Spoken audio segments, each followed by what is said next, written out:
આજે હું ગર્વથી કહી શકું કે આજે 1 મે છે, 1/5 ગુજરાતનો આજે સ્થાપના દિવસ છે.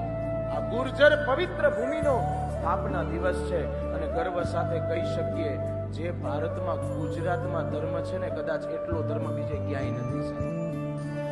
ગુજરાતની આપણી આ જનતા, આપણા ભક્તો જે ધર્મ કરે છે. અને તમે જુઓ, પુરાણો શાસ્ત્રો વાંચો, ફરીને બધા છેલ્લે આવ્યા ક્યાં? ગુજરાતમાં. મીરાબાઈ તો કે મેવાડમાંથી આવ્યા દ્વારિકા. નરસિંહ મહેતા તો કે ગુજરાતમાં જુનાગઢમાં. અરે સ્વયં 14 બ્રહ્માંડનો નાથ શ્રી કૃષ્ણ દ્વારિકાધીશ બધું જ કાર્ય સંપન્ન કરી અને છેલ્લે દ્વારિકા વસાવી અને ગુજરાતમાં જ ભગવાન પધાર્યા હતા. આ ઈ પવિત્ર ભૂમિ છે. માટે આ ભૂમિ વાંજણી નથી વાલા.